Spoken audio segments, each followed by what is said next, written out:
Battlecry. Battlecry.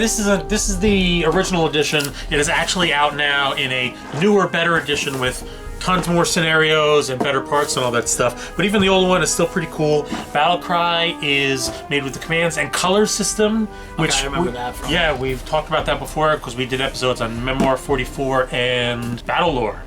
And there's several other games even beyond these three that use this system. So it's pretty cool because, like I've said before in previous episodes, the one nice thing is that the system is similar enough so that once you've learned one game, you can very quickly learn others, but each one individualizes the system just enough so that it feels unique.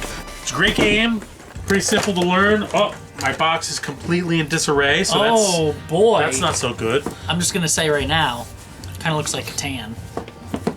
Alright, so just like other Commands and Colors games, you got a basic board that is blank, which for each different scenario you fill in with these little terrain tiles that go various places in order to... So you got rivers and stony rocks and wooded areas and hills and forests and so on. I dropped one on the floor, so... Wait, so you just set them up on the board like the other games? Yes. This is just... And there's probably maps that they give you and whatnot. Hi everyone. Yes, the book comes with scenarios. There are 15 recreations of actual Civil War battles. This is in the old version. In the new one, there's something like 25 or 30. There's a lot more. Oh, okay. There's a lot more, and the components are better. I remember when you used to have to tape, use the stickers to make like a flag and like, stick them together. So you can see one of the scenario pages might look like that. So it shows you how to set up the map and where different troops go. It gives you a description of what the battle was. And actually you get like a full history lesson of each battle. Cool. And like what the victory conditions are. And then of course you got your guys. So when you play... Wait, this is only 2-player then? Correct. Okay.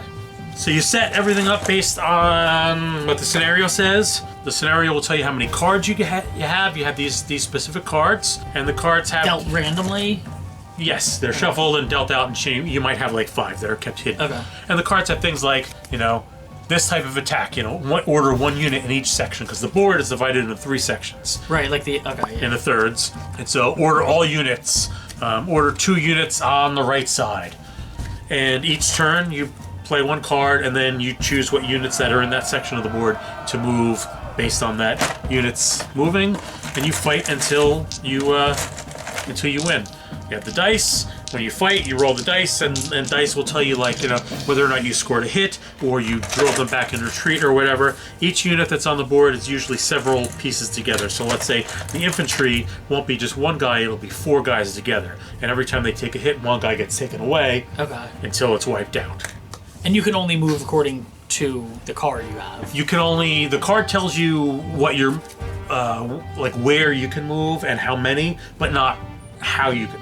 Okay, so that leaves a little bit of strategy to... Correct. Yeah, it's not all about, the cards have a big impact on what you can do and on your strategy, but it's not all about the cards. You still have to make the right moves. It's supposed to be the way the designer describes it, Richard Borg. It's supposed to simulate the fog of war and not always being able to do exactly what you want. So but is there ever a time where you're in the middle, both teams are in the middle kind of going at it? Is that kind of when stuff happens? And what do you're just trying to get as many people off the board. You're basically winning by knocking everybody. Like chess, you're trying to get... Well, not like chess, actually. Like checkers, you're trying to get everybody off the... Sort of. I mean, every scenario's victory conditions are different. Oh, there's victory conditions. Yeah, so usually it's something as basic as, the first one to get to kill 5 enemy units or something like that. But occasionally, not as much in Battlecry, though some of the scenarios do have it. Some of the other versions of the games get very specific with their win conditions, where it's you have to capture a specific point on the map. Okay. Things of that nature. You have to do certain things within a certain number of turns. So if you don't accomplish your goals within, let's say 8 turns, then you lose. That kind of stuff.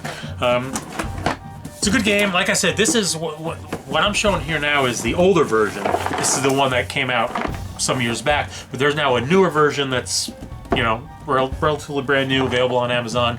It's better. They've streamlined the rules, improved some stuff, better pieces, lots more scenarios, and I love this system because you can just jump from game to game to game and be good with playing it. It's good stuff. There you go. Battlecry.